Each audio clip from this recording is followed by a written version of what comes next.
This is a stacked panel. We got a lot of really cool organizations to highlight. We also have some video content that we're going to share with you. And we wanted to have kind of a longer opportunity to do some Q&A at the end. So at the end, after we've watched the videos, we'll open things up to you folks to ask any questions you have. There's a lot of different organizations here represented, so I'm sure you'll have a lot of questions. Welcome to Place-Based Approaches to Digital Equity. My name is David Cooper Moore. I'm a media education consultant in Philadelphia. I've been doing some work with TLC for the last year. And,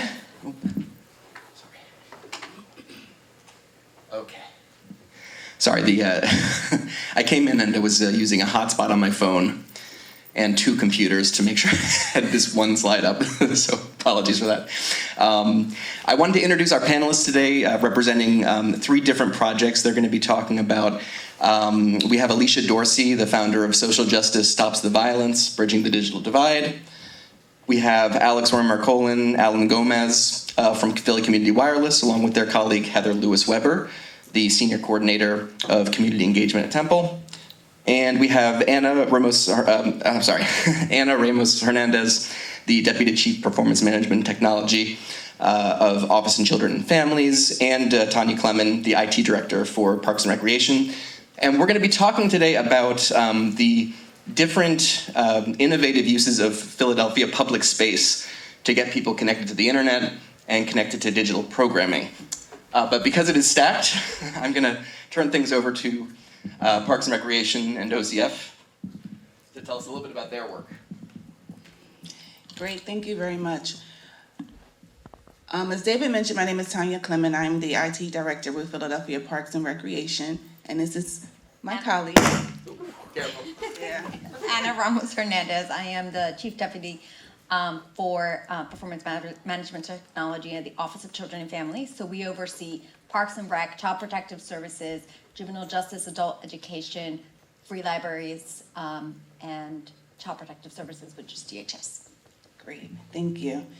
Would you like us to just begin? Yeah, you can just tell us about what you're doing, and we'll use the Q&A section to kind of connect everybody's work together around the idea of using these innovative spaces for digital equity. Okay, yeah. Great. All right. So Anna and I would like for the audience to participate a little bit with our part of the session here. So if you would, just imagine the following circumstances. Imagine that you live in a situation where there's no computer in your home and you don't have access to a smartphone, or maybe you don't have a phone at all. And in addition to that, there's no internet. Now imagine that you do not have a source of income. Maybe you've lost your job, maybe you've been laid off, maybe there's just some situation where you are currently not employed. What do you do? How do you apply for jobs? Anyone? Libraries, yes. Career links, yes. Urban League, yes. Any place else? Nonprofits, yes. Your family. Or yeah. friends in other households. Absolutely, yes. Okay, great. Those are all great answers. And all of those answers have one thing in common. Can anyone guess what that is? Access to internet. Yes. They're all places. They're all places, absolutely. Yes. And the same situation goes if you have a child, a teenager who's in high school and they need to search for high schools or need to search for colleges, and it's time for their life to begin to transition and they need to search for opportunities. What do they do in those situations when there's no internet in the home, no access to internet or reliable internet? So what do you do? And in this day and age of COVID, what do you do if you need to access a PCR test? When you need to research those places where you can get a test? There's no access to information. And so that's one thing that's extremely important. And so now I'll turn it over to Anna. So at the Office of Children and Families and Parks and Recreation, we have really been looking at this and participating in a lot of conferences. in a couple of weeks ago, we had the privilege of being with the Federal Reserve, and in that, they Teresa Dunn showed us some research that she had done about accessibility in the area of Philadelphia. And when you read through the research and you look at the map, you'll see that out of the 613,000 households that exist in Philadelphia, 10% of them do not have a single device at home. That means that if you multiply that by 2 or 3, that we're talking about 120,000 people that don't have access to basic services. How to find a job, how to pay a water bill, how to apply for high school. They just cannot do it. So we at PPR have learned something really, really important, and it was thanks to the pandemic. When the pandemic hit, there were a bunch of people within our community that were looking for basic services. When the pandemic hit, there was no access to food at food shelters, at pantries.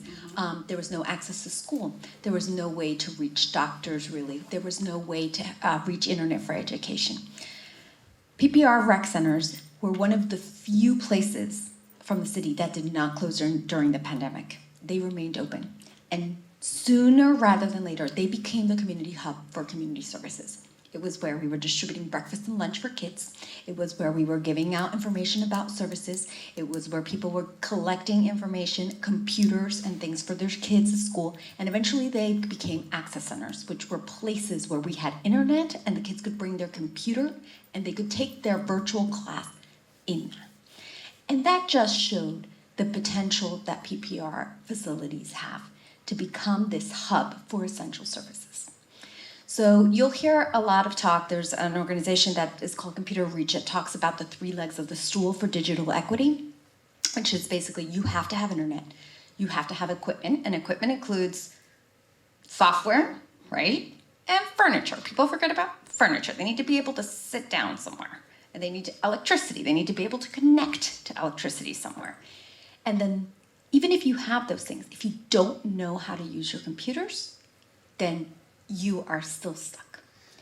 So we, with the support of you, have this plan where we intend to convert our 128 rec centers into public computing centers where people can go and in their community access hopefully high-speed, reliable internet, where they can have access to a computer that has the software that they need to do their work, and where we have a digital navigator that can help them navigate through essential services and how to basically use the computer. We're going to do that by relying on all of you. I know there are funders in a room who I don't want to stare at, but I know that there are community organizations that can help us get the work out. I know that there are digital people that work on digital navigation that we will tap into. And we can also serve as a place for you to be able to come and publicize your programs that will help bridge the digital divide. Thank you. Yeah, I wanted to leave. Oh man, we don't need it. Can we turn this off? Yeah. Is that okay for the? Is that okay for the stream? Okay, cool. Whew. Sorry, this was really making me something. But, when the worst thing happens, that's nice because then it's over. Hello again. So I wanted to turn things over to Philly Wireless. The theme through this entire panel is all of the amazing spaces available in Philadelphia and how we are finding ways to layer digital equity onto those existing spaces, right? I think we talked in our conversation about, Parks and Rec has the space, that's the asset. But all the other stuff is really complicated. And so figuring out some of the logistics for that, what does it look like to provide wireless in a location like a park, right? We're going to talk to some other organizations that are doing some of that work on the ground. Philly Community Wireless is a very cool program. You're going to learn all about it. But they're answering one of those questions, which is how do you actually take like a park or a public space and make it an access point? So I'll turn things over. Okay, great. Yep. Thanks. Yeah, hi everyone. I'm Alex Wermer-Colan. I'm the administrative lead. I also work at Temple University in the library. This is Alan Gomez, our project manager, and Heather Lewis-Weber, who works at Temple and is also our outreach lead. Philly Community Wireless. We were kind of hoping to leave most of the time for Q&A, but we have a documentary we were going to show that will give a pretty good overview of our project, and in particular how we're working in various public spaces. Just very briefly, you know, this project started with the pandemic, so we have always been very conscious about the questions you raised. How do we ensure people can get access to computers and Wi-Fi when, you know, they can't gather in public indoor spaces? And so we work with residents as well as community organizations like the Free Library, and then in various public gardens and public spaces like public parks. Usually what happens is neighbors, including community organizations or individual residents, let us get on their rooftops, and we broadcast Wi-Fi from the neighborhood houses into public spaces. So we provided Wi-Fi to the North Square Park, as well as community gardens that North Square Neighborhood Projects owns, and a local garden community organization called Iglesias Gardens, also in the same area of North Square Park. Our intention is to expand around various parts of the city. The main thing I just want to emphasize is, besides providing Wi-Fi, we work with other partner organizations to provide solar, furniture, and computers. And so we've had successful cases where we've been able to furnish garden spaces with certain necessary you know, tables, chairs, get them computers, and get them solar power so they can have the electricity they need to charge their devices and get Wi-Fi. So with that, I think we'll show the documentary and then leave the rest to Q&A to dig into it in more detail.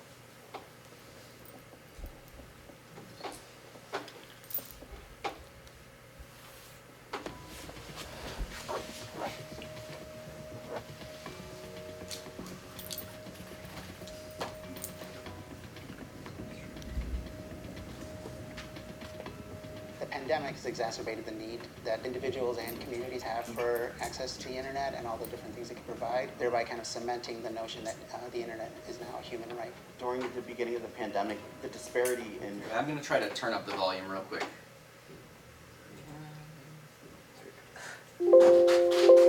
All right, let's try that again.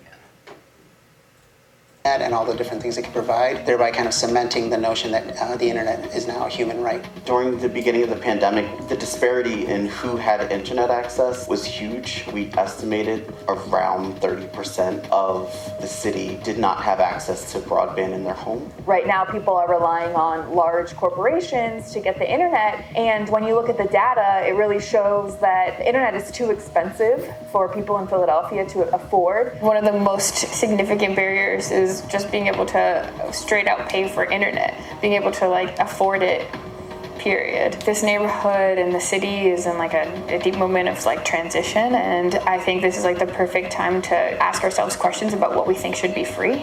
Philly Community Wireless is addressing this issue by working on creating the infrastructure to build an alternative and free way for community members to access the internet in their homes. PCW started as a response to COVID. We would reach out to different technologists, researchers, educators from different schools and organizations around the area and just basically say, like, this is a problem. We started with North Square Park because the park has a large community-based network of already set organizations and families that have been here for a while that can speak on the neighborhood and have a strong passion. I've been living in North Square for 11 years. I love it. It's very peaceful, quiet, and clean. La comunidad, cualquier cosa que tú necesites, puedes ayudarte. Está en su mano. Ellos te ayudan. The North Square neighborhood is a place rich in history, a place where there are people of many ethnic backgrounds. Even in terms of the murals on the walls, you really feel that vibrant presence.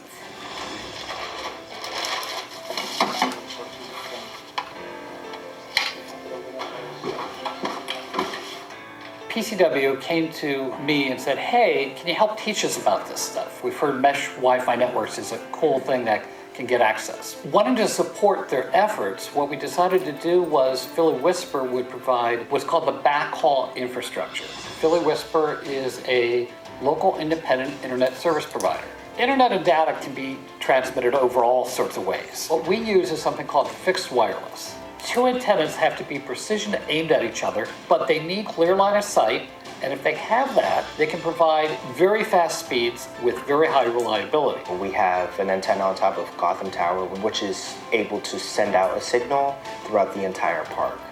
So from a Wi-Fi access point, like on the outside of this building providing service to North Square Park, that goes to a radio up on the roof, and that goes to one of our towers, and from there it goes to the data center, and then it gets out to the internet. Companies would go out and mount multiple satellite dishes literally on top of each other. They rely on that type of individualism that kind of negates how we can share, how we can, build together something that can benefit each other. So we just installed one of our customer premise equipment antennas on the roof, aimed it at our tower, and then just kind of precision adjusted things so that we get the best signal possible. They came in, they did a very good job on it. Everything worked smooth. It's very easy for me to get in and get out the computer.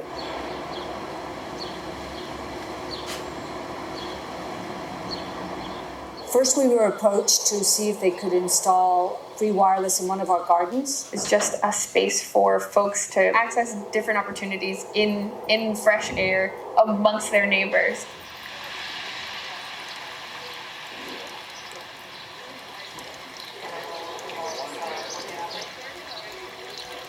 We're at Las Parcelas and Colobo Gardens. The Colobo Gardens doesn't have Wi-Fi and it doesn't have electricity, so Dave Onion and his team from Holo Bion Lab has created a solar mesh node. This is a solar generator for a mesh node, which is like a wireless access point. This solar panel charges these batteries and powers mesh access points.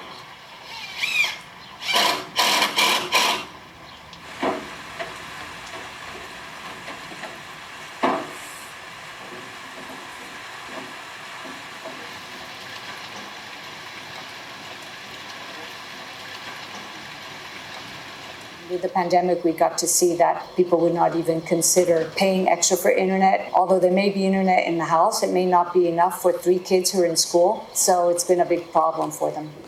In urban areas, large telecom companies have monopolies, which means that, if they set their prices at a certain rate that can't be afforded by the residents, then a lot of people just don't have access to the internet. They give their Xfinity free internet, but that's false. You still need extra passcodes and everything to get in. Casi todo el mundo trabaja con internet. Hay gente que no están comunicados, están fuera de internet, no están en su tiempo, como dice uno. So that's pointing from there to, you can see the edge of Gotham Tower over there. I would say the significance of a community-owned network versus something like Verizon Comcast is that people have more of a say in how the process is run. I may be able to get free internet, but by me setting this up here, my neighbor will also be able to get free internet. That we kind of build and kind of create this resource, for each other. The community gets to decide and figure out how they want to use it, how they want to build it, how they want to set it up. And it's not just for a very large company to make money off it. As we work towards creating a larger community hub here at North Square, this is going to be transformational, creating a plaza where folks can come and gather together and share information digitally and just in talking with one another. North Square Community Alliance offers digital literacy classes to low-income individuals within our community and those that are not English-speaking. In partnership with Philly Wireless, this allows us to get the skills to the people that need them and then also allow us to provide them low-income or free internet in the area. PCW and the library are very much on the same page in terms of wanting to get informational connectivity to our neighbors regardless of their ability to afford paid access. When individuals own the power to provide other resources to their neighbors, that's when real change happens. We're able to realize that we don't have to rely on these entities that are going to monopolize how those resources are shared. We don't see a downside. We have free Wi-Fi. We can share it with anyone who walks through the door. We can even share it with other houses because we're helping increase the signal. Try it out. I know they're not going to regret it. They're going to love it. Even a kid could turn it on, get into the computer. It's very easy. If anyone has any hesitation, they could just come and check out what we've done and just come and ask us about it. My hope is that we can successfully build a tech safety net in all of the most red-line districts of Philadelphia. And be a way that Philadelphians can actually be proud of their city for sustaining something like this, that we aren't all just consumers of what the big corporations have in store for us, but we can support each other and be interconnected. My hope for the project and for community organizations in general is that this becomes more of a thing in order for there to be more of a community-owned network of not just Wi-Fi, but just of all resources that are needed. In roughly 17 to 20-ish states, there's actually state laws that prohibit municipal internet service. So what I would love to see, and it would actually put Philly Whisper out of business, and I'd be okay with it, would be municipal internet throughout the country. Here, the incentive is not to make profit, but for there to be broader digital literacy in those communities so that they have equitable access to information that could vastly improve their lives. Yo espero que se mantenga y que mucha gente pues, tenga acceso a él, no en diferentes áreas, sino en toda área.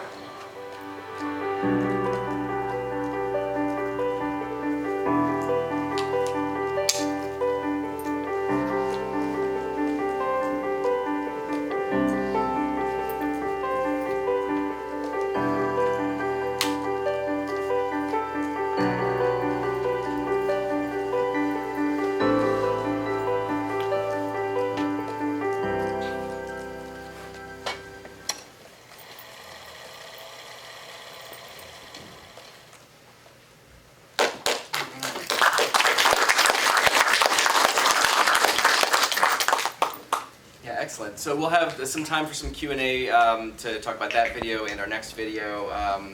I just hope that you've noticed that several of the folks that were both responsible for and in that video are at this conference today. So if you want to meet this whole community, it's tight-knit, and so that's really a great element of it. I wanted to turn things over to Alicia Dorsey, the founder of Social Justice Stops the Violence, Bridging the Digital Divide, to talk about some of the more hyper-local ways that we can address digital access and digital literacy through some of the programs that you've been doing. Why don't you tell us a little bit about your work with Social Justice Stops the Violence and what you've been doing? So hello everybody. I've been working to bridge the digital divide since 2008 when I learned about code.org and the Hour of Code. Because computer science isn't taught in our schools. So I've just been trying to fill that gap as much as possible with our families.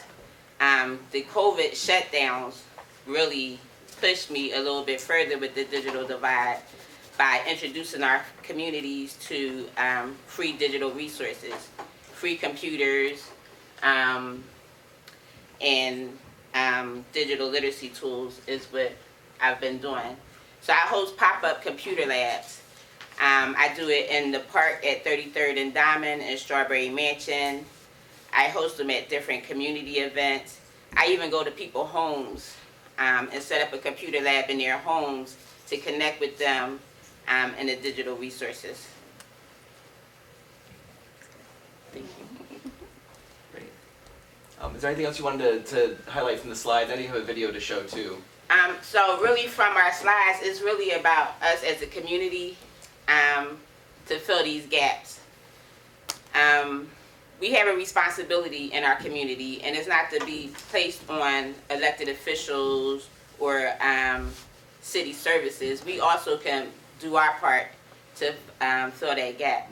So I like to introduce collective care in our communities and help people with resources. It's not just about that computer, but what's going on in your life. How can I help you connect to other resources to help you in your life so that you can get into digital literacy and digital tools. The youth that I work with are the youth that the whole community was talking about. They're from age 8 to 13 years old. And there was nothing to do in our communities because everything was shut down. So these youth was doing whatever, They was jumping on people's properties, all in somebody else's basement, doing everything that they could find to get into. And everybody in the community was talking about, oh, they go them bad kids, they go them right there. We don't want to mess with them. And I was like, well, stop talking about them and talk to them, right? Because that's all they need is 5 minutes of your time to help them see something different. So one of the youth really just wanted to come over and play video games with my grandson. And I made a deal with them. Like, if you let me introduce you to computer science, you could come over and play video games, right? And they loved it. They would come Monday through Thursdays for 2 hours a day with me and learn Google spreadsheets. We talked about data science. I just started introducing them to different things with the computers. We went to museums. We did whatever we could do, whatever we could find that was open during the shutdown. That's what we did. And I feel like we need more of that in our communities. We need to be supporting each other instead of talking about each other. And that's really what I do. I look to build collective care, but I look to connect our communities to resources because they don't really know about it. We're in a traumatized, I live in traumatized communities, stressed out communities, under-resourced communities, and we're just trying to pay our bills. I'm currently homeless. So the struggles that we go through is real.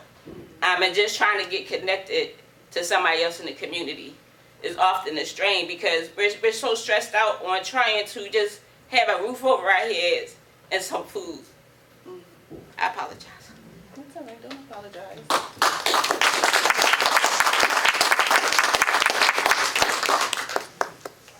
Should we see the video and see some of the work that you've been doing? Please, thank you. It's really inspiring work. Really.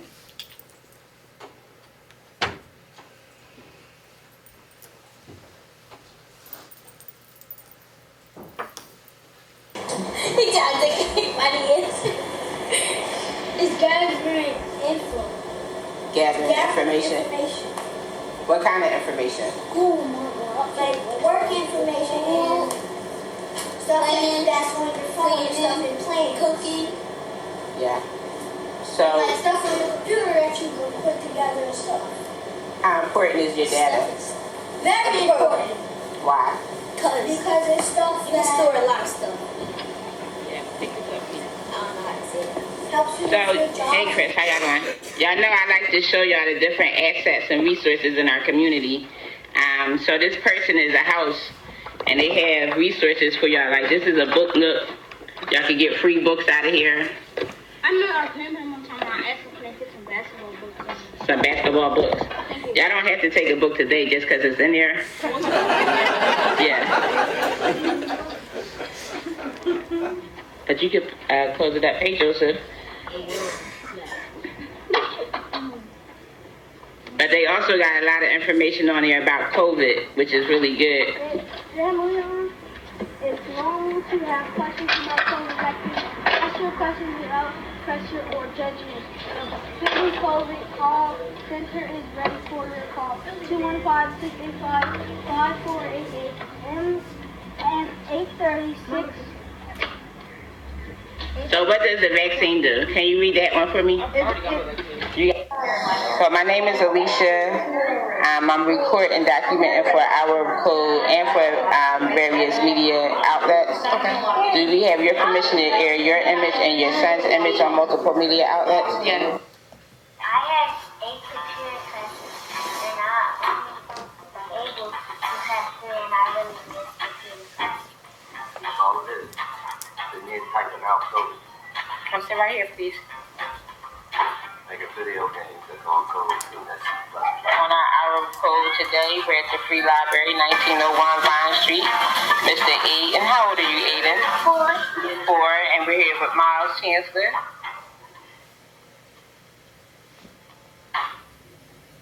Today is December 8th, 2018. We're here at Levitt Memorial Library for our code.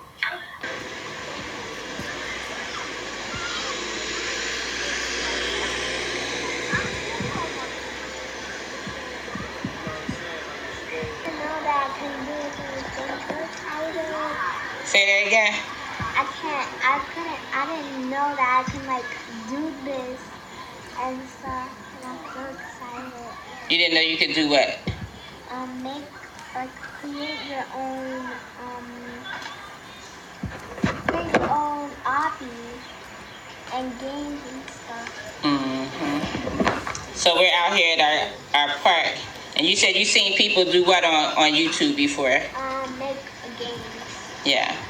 So, Different types of games. yeah. And we need a computer, right? Yeah. Get you a computer. Yeah. Advocating for computer labs in our communities. Do you see a need to have computer labs in our communities? Yeah, I had them when I was growing up. I used to go to Grover, Cleveland, and then Gillespie Middle School. That's probably like one of the best classes we ever had. Computer classes? Yeah, because it put me on my path to become a software engineer. And what grade was that? That was, Gillespie was 7th and 8th, and Cleveland was like pre-K all the way to 6th grade. Right. So that exposure is really important, right, to computers and early in your life, right? Yeah. Is there any computer labs in your community? I don't think so. Because we do have a Boys and Girls Club, but that's more like for sports activities and stuff that's like non-computer related. Because I like taking my catfish and the farm and stuff. That's why I like making boundary between the district and a natural point to this part, artificial one. That it, sir? That's it. All right, thank you very much for your testimony. We appreciate it. The next witness is Tamir Wilkerson. Good morning. Just state your name for the record and proceed with your testimony. Hi, my name is Tamir, and I'm 13 years old. I'm asking our city of Philadelphia to stop practicing prison gerrymandering. We need our resources. Social justice stops the violence. PA Voter Court Watch. Thank you. Thank you. Thank you for your testimony. Our next witness is Aiden Banks Dorsey. Hi, my name is Aiden. I'm 10 years old. I'm asking for our city of Philadelphia to stop practicing prison gendarmerie. We need our resources. Social justice stop the violence. PA Voter Court Watch. Thank you. Thank you. Thank you. It's getting engaged at such a young age. We really appreciate it. They talking to you. I've seen you somewhere down the line. Thank you. Thank you. You're welcome. Our final witness is Alicia Dorsey. Good morning. Just state your name for the record and please proceed. Hi, good morning. Good day, City Council. I'm Alicia Dorsey, Family Community Advocate, PA Voter Court Watch, testifying from the cracks of Philadelphia today. Oh, I love that. I'm getting ready to cry. Thank you so much.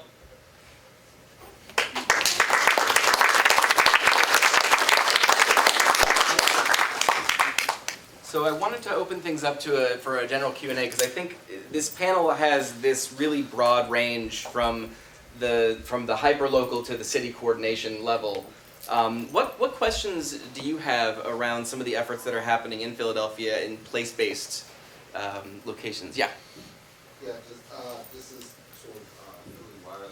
How do you are you citywide, and if not, what resources do you need to be present in other communities? So this year are effectively our pilot year, and we rolled it out in North Square as our pilot neighborhood. A lot of the course of the year, both building the infrastructure, but also adapting, the community engagement component and kind of building those relationships, is part of what we're designing as like a template then to like roll out in other underserved areas. There are a number of different places that kind of stretch beyond a little bit of the North Square area that we've been in discussions with, and that's a key goal of ours, is to continue to kind of expand this model, broaden the imagination on what the models for access to the internet can be, and just kind of apply that practice in a way that develops agency in each different community. Aside from logistical similarities or differences in the community to community, in terms of like high spaces and access to the backhaul, Each community has its own particular culture, and we want to always be sensitive to that, and first and foremost try to make sure that the methodology we're using is flexible enough to be as engaging as possible, so that it is a actual community network. Any other questions from the audience? I have plenty of questions, but I want to make sure that folks can ask their questions too. Yep. Yes. Love the work from Community Wireless. The mesh network, is all the internet access the recipients use coming from the demarc at the tower, or are other homes and buildings contributing from their separate internet access?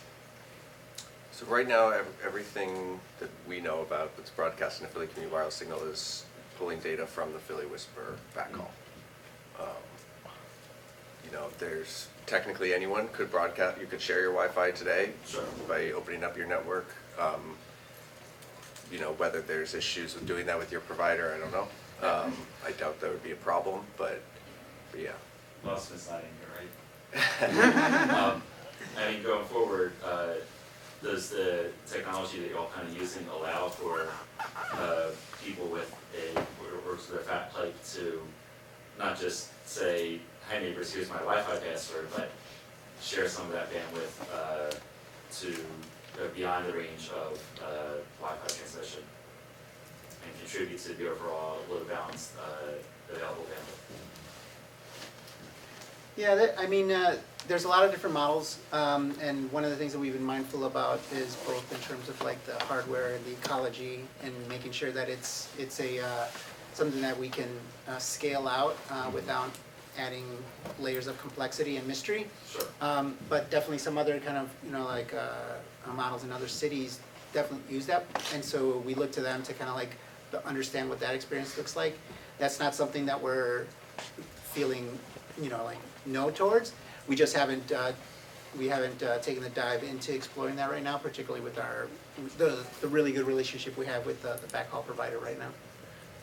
What I would add is just that, and I think this applies to everyone here, that all of us are talking about digital equity work at the street level, right? Which you would also call the last mile in broadband terms. And so, a Comcast, when Comcast provides last mile, if they've already built out the fiber and there's a connection by your house, it's not that complicated for them to plug it into your router, right? When Philly Whisper or another wireless provider does the same thing, they need to get on your roof and they need to get power to the roof, which is a lot more complicated. There's roofs we can't get to the top of, and there's all types of other line of sight problems. But Philly Whisper still is just trying to get Wi-Fi inside your home, right? That's a typical ISP. But what we're trying to do is also broadcast Wi-Fi around the neighborhood. And so that requires a whole nother set of antennas and devices to broadcast the signal, to reach across the park and places like that. So there's a lot of logistical work involved in building out public Wi-Fi networks off of neighborhood buildings or off of parks and rec buildings, and that's really what we've been getting very good at. And it doesn't mean that we know how to do it in another city, right? So we're figuring out what does that mean for Philly row houses and in Philly public spaces.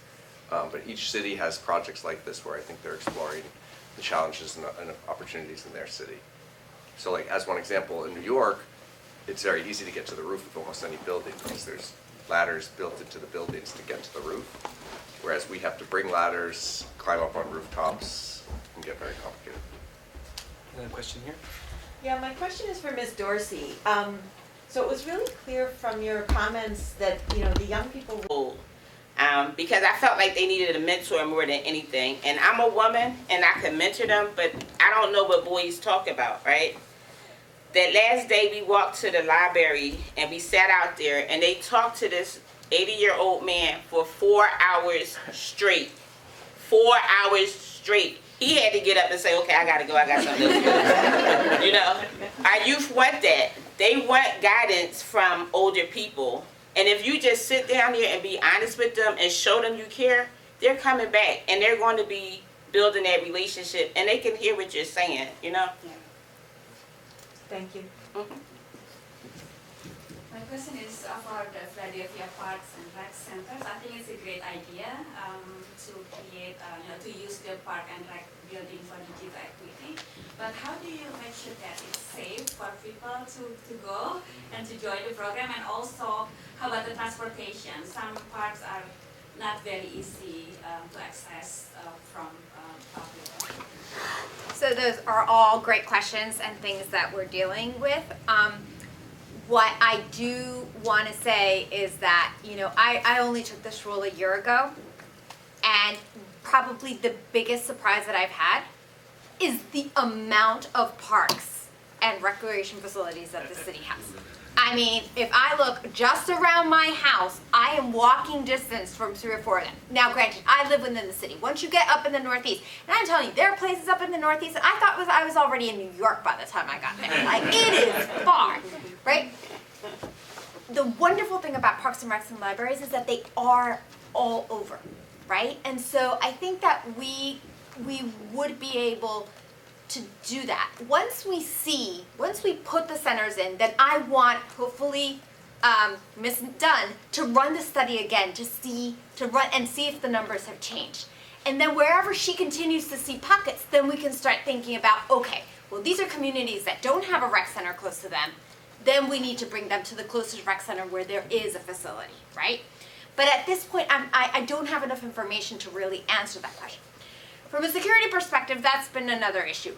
So there's the security violence situation, which is affecting all of us, and I don't want to speak on behalf of the city or my boss, the mayor, but I think we really need to sit down and think how we're going to solve this problem holistically, right? Yes. Because it especially in the past few weeks, it's been very difficult for the recreation centers. Very difficult. We lost a recreation leader just this past week. There was another shooting last night, so it's hard to think about safety. So I think that's going to require a larger initiative. From a cybersecurity perspective, that I can answer. So the plan that we've put in place considers a parental control system called Meraki. It's provided by Cisco. We have purchased one for each of the centers. It allows us to have central control at Parks and Rec in Philadelphia. And it allows us to control what the kids are accessing and to be able to touch each individual computer that we place in the centers. See what kids are watching, block sites that are not allowable, etc., etc. Is it foolproof? Definitely not. That's where the digital navigator comes in terms of educating a person about adequate use of the internet, being careful with the use of the internet. And some of those digital navigators, I can assure you, are going to be the youth at the centers themselves, the ones that Ms. Alicia has been working with, because those are the ones that understand. We go to the rec centers sometimes, they've been able to trespass every single limitation that they are the smartest ones of all. Smartest ones of all. So I think we've put in a solid method utilizing what the technology offers us. We also have equipment at 1515 Arch using SCCM. Our computers have CrowdStrike. We have CrowdStrike at the highest level. CrowdStrike, for those of you who don't know, is arguably one of the best next generation antiviruses and kind of surveillance softwares that are out there. So we've put them on all the computers. So we think we're protecting the system as best as we can from a technological perspective. The rest of it will have to be done from a human perspective and from an educational perspective. I hope that answers your question. I can just add, though, to that, again, just like Anna said, we've only taken this role, actually, yesterday was my 1-year anniversary. Thank you. But I do know that PPR works very closely with PPD, and in the areas where there are high incidents of violence, they work with PPD to do a lot of walkthroughs when kids are utilizing the centers most. And so they do have that relationship with PPD. They do have relationships with community members as well. As Anna said, it's going to be, a human initiative. We will have to come together really to sort of combat the whole violence issue, but we do work very hard in the centers to protect the children. There are security cameras as well in recreation centers. So those centers that don't have security cameras, they're trying to get them up. But the areas, again, where there are highest incidents of violence, those centers are outfitted with security cameras. And again, they work very closely with PPD. Sometimes you hear in the news that PPD will visit the rec center to get surveillance tapes. So that relationship is there to help support families and children. Yeah, I wanted to focus for a minute on kind of the flip side of, our title today is place-based approaches to digital equity, but as everyone's talking, it also becomes clear that this is a very people-focused approach to digital equity, and that for every space that you are sort of innovating, you also need to find ways to reach the people in that space, whether it's connecting neighbors together through the wireless network, or connecting folks working in very specific, whether you're out in New York City, aka Northeast Philadelphia, which in some of my work, whenever I drive out to Northeast Philly, I'm like, yeah, okay. Get the 3 lanes of, I'm not gonna go into it. So I guess my question that I wanted to pose is, what are your sort of approaches to building that trust within the community, and also finding the partnerships between all these organizations, right? We have all of these parks and rec centers, and putting like a digital navigator in every single one of them would be hundreds of people, which is amazing. How do you sort of reach out to the community to find people to buy into whether you're doing programming around a specific issue, whether you're doing programming to try to get people connected to wireless, or whether you're just trying to kind of get the city site kind of reinvigorated? And anybody can take that first. That's the general question. I can start. Sure. With, you mentioned programming, which is key, Yeah. right, to forming relationships with community members and building trust. PPR is really great with putting on programs in communities. They partner with tons of organizations. They partner with the Eagles. They partner with Comcast. They partner with all kinds of community people to sort of formulate events that will get a variety of type of people to participate in the programming at the centers. And so one of the other things that we have going on is that some of our rec centers are esports centers. And so that now reaches a group of teenagers who are interested in gaming. And we have gaming events and things like that. And so we try to reach out to a variety of people based on what we think their interests are. And again, with that, we have a couple of centers, Tustin in particular, that's located at 63rd and Malvern, was actually, Comcast just donated a computer lab and internet, gaming computers. And so now it's one of our best esports centers. And so, that's really exciting. And so, again, programming is important. So based on the area, based on the interests of the people, PPR really tries to meet those needs and work within, those parameters and they have a presence. They get out there, we have the pools in the summertime, we're meeting community people, we're meeting residents, and so we really try to get out there again and build that trust. How about for getting neighbors to kind of trust into the network? What does your outreach look like? Sure, I can speak to that. Yeah. Especially because I have to run. I'm sorry I waited until right before you had to go. No worries. To make sure you can talk to me. So we are lucky in that a lot of the work that we do is based on our core group of volunteers that really represent a variety of different organizations. And so some of those organizations have been already tapped into some of the things that are happening in Norris Square. Some of them, we've been able to utilize those networks to find additional folks, including some of the folks in the video that have those relationships with neighbors. And we found that as we've kind of gone out, we've been able to rely on some of those organizations that people know of and trust to get that sort of recognition.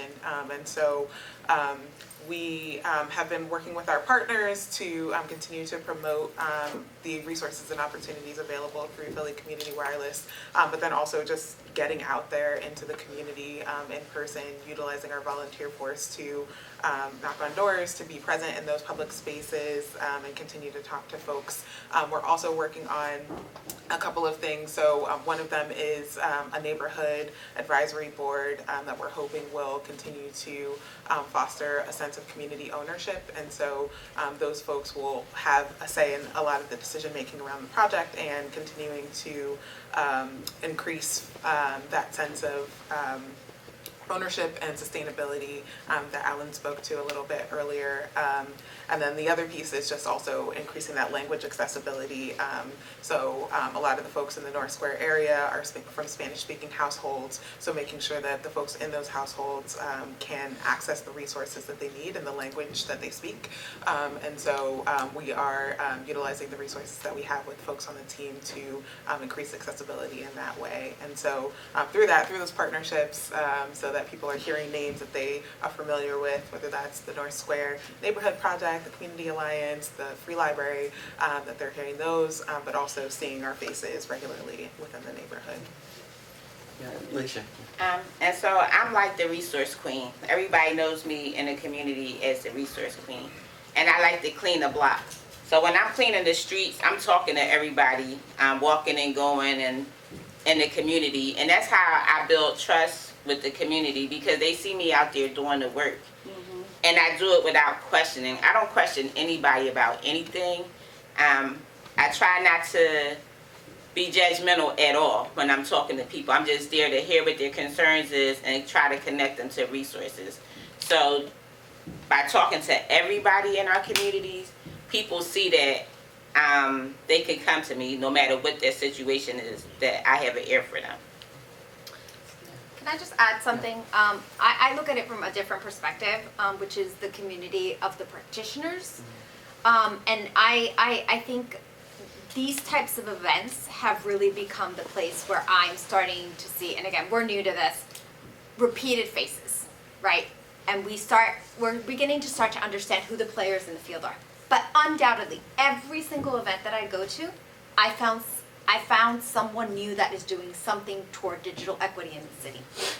And so I think my approach is also going to be about beginning to pull resources together. Like, for instance, just on the table, I will say, the next time you need a building to hook an antenna to, and it's a Park and Rec building. Yes. I wasn't going to force that, but And it goes for people that have kids that are interested in it. If you want a place for these kids to be and they know how to use computer, even if they have an interest, I was with at least 5 or 6 organizations that are dedicated to training youth of how to be digital navigators. It's an entry point for them to get into the workforce. It's something that they can put on their resume. It'll probably keep them busy and less bored and out of trouble. And that way we can start building the community.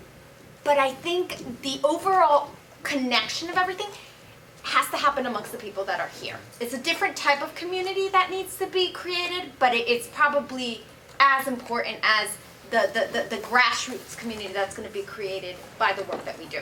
Yeah. Thanks so much, everyone. I have to sneak out, so thanks for the conversation. We have time for a couple more audience questions. I see some hands up. I know in the back you've been waiting for a little while. Oh, thank you.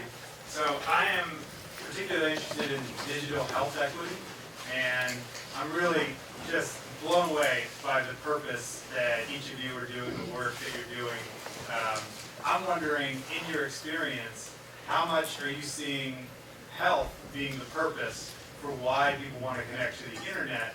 Because I definitely recognize that if you've got a kid and they want to play a game, they'll find a way to make that connection.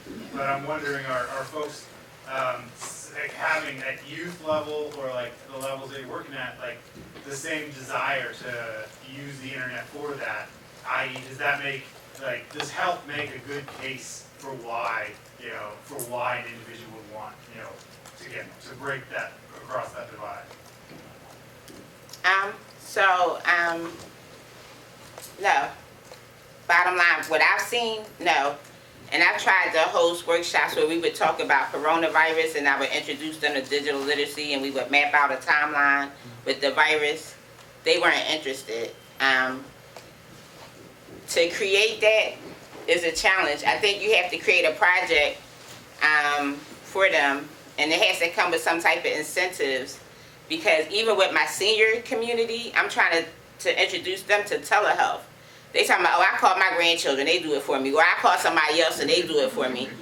They do not want to be connected to that computer, but I keep trying. I just keep going back and back and back to have that conversation with them, because it's really important that they get the grips of that value of having that internet access to the health. So right now, no, healthcare is not on their radar.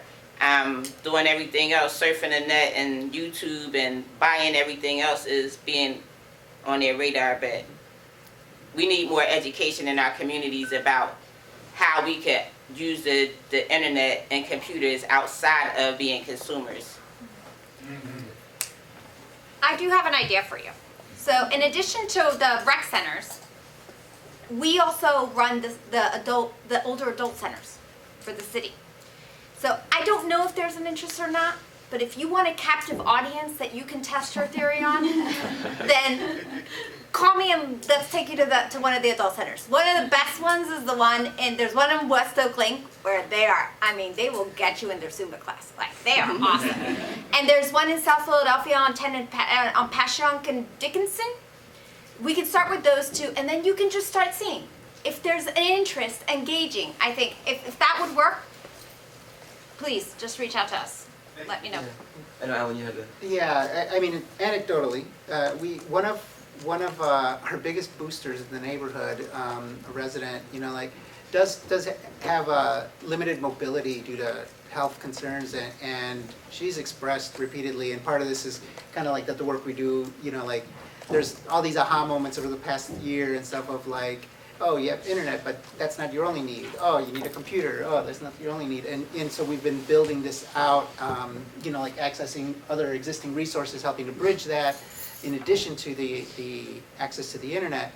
But she's just been like really a great communicator about those needs, particularly around health and limited mobility, the pandemic and stuff, and just getting a computer, being able to now, you know, like do that kind of like, literally, I forget her exact words. She told me when it was like, you know, like reaching back out to the world, feeling stuck, you know, and you know, like, and I think like about that, a lot of people with like, both just in terms of like health concerns, but also, you know, some of the challenges of mobility, you know, either getting older or transportation or other kinds of things, and you know, like, so that's, you know, like something for us anecdotally that's just kind of like gave us another like aha kind of like thing. Yes, we need to find all the different ways that people are in need of something.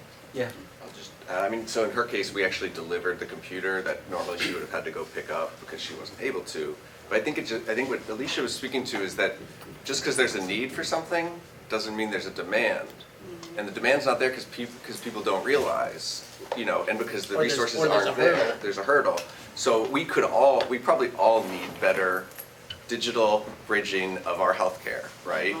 We all struggle to communicate with our healthcare providers in various ways. And so I think once those bridges are made, demand will increase. But it was certainly something that came up a lot around the pandemic and people needing telehealth. And so there's great work going on, including up at Temple Hospital, trying to deal with that. But it's very hard to bridge it in people's homes and across the community. I think all three groups here today are really good examples of kind of going to where the people are and trying to figure out how to make it work. I think there are a lot of needs that people have that, you know they have the need, but there's a whole lot of steps that get you from I have a need to I can fluently do a telehealth appointment on a laptop computer with a broadband connection, all the things that we're talking about. And so I really like that we have all these different perspectives today on how to get to those places, get to where the people are, and then sort of figure out, okay, once we're there, how do we actually make the connections, which is very hard, but you can't do it without having the spaces. So it's pretty inspiring to me. I hope to you folks to see these really innovative solutions happening. I think we are at time, so I just wanted to thank our panelists today. If you have the time and inclination, come on up and say hello. This is a good networking opportunity. Yeah. So, sorry. Oh, sure. Could I ask one question? Yeah, absolutely. Because I feel like this is a really interesting space for all the folks, as Anna mentioned, like you're seeing similar faces. And thinking about like the money that's coming at the federal level, like how do we actually use some of these conferences, these gatherings to actually create plans and strategies? Like you all, 3 groups are doing really incredible work. Like how do you partner together to maybe help create mappings that allow us to like challenge the federal level by saying like we do need access here? Okay, so just to let you know, I'm that blind because remember the statistics that I mentioned and I mentioned Teresa? That's you, right? That is the wonderful lady that's created the research. So I just wanted to point that out. Thank you so much, Teresa. Yes. Oh, no. I'm not Teresa. Okay. I misheard you. Okay. No, I think that's a great question, and the short answer is, you know, even at the level of how they're going to define unserved and underserved, Parks and Rec are a really interesting space to say what can you currently get? You know, what kind of internet provider could you get to work in all of the public park spaces? And if there isn't one, that's something we should be reporting to the city. You know, if there's parts of the parks that aren't going to be able to get Wi-Fi, it's worth reporting it. Oh yeah, definitely. And so the group that spoke earlier, the Pennsylvania Broadband Group, so we are working with Juliet. Juliet thinks she gave one of the presentations as well. We are working along with her and the city as a whole to try to come up with plans and ways that we can provide public Wi-Fi, you know, to the city and Wi-Fi to the recreation centers. I mean, I think that I would add one thing to that, which is I think the problem also needs to be looked at from a win-win perspective from everybody, right? It's not that Comcast and Verizon don't want to provide the centers, but we have to help them make the business case, right? It's the same thing. It's not that people don't want to be digital navigators. There are a lot of developers that would love to play with kids for hours on end, but they can't justify it to their spouses the time without money. So it's how we can create opportunities that are enticing enough for all the players in the field to feel that they're gaining something. And it doesn't have to be not money necessarily. They're gaining something so that we can bring more people to the table. But that means that we have to be really, really inclusive and think holistically about every stakeholder and say, what is it that you want to get out of this, right? A community member, what is it that you want to, senior individual, what is it that you want to get out of it? And once we start identifying those things, I think we'll be able to create much more enticing programs. I think, sorry, just to add. So we're at time, but this will be the last comment, and we'll get back. Yep. Yeah, I think like right here, like we see, like there definitely is, I think, non-competing visions for how to like work together to build this out. It does, I think it does, though, these non-competing visions that we work with are challenging the imagination of the models that exist right now. And that is something that I think we do have to kind of build strategies around, because that will end up becoming a complicating kind of like thing, because we do see a lot of energy. The majority of all the work done with Philly Community Wireless is volunteer-based. We have volunteer outreach, community volunteer, and that's a lot of amazing energy and interest and engagement, because it is about broadening that imagination of what is possible, right? And I think like we want to keep feeding that, we want to keep building on that, we're going to keep building a sense of agency in the communities, in the people that are doing the work, you know, for ourselves. And that's, I think, the strategic component, you know, like of like, how do we shape that to be able to be a part of the narrative for the monies coming down the pipelines, for the other, you know, kind of somewhat competing interests, you know. Yeah. All right, thanks very much. Thank you. All right, we're going to head back into the main room.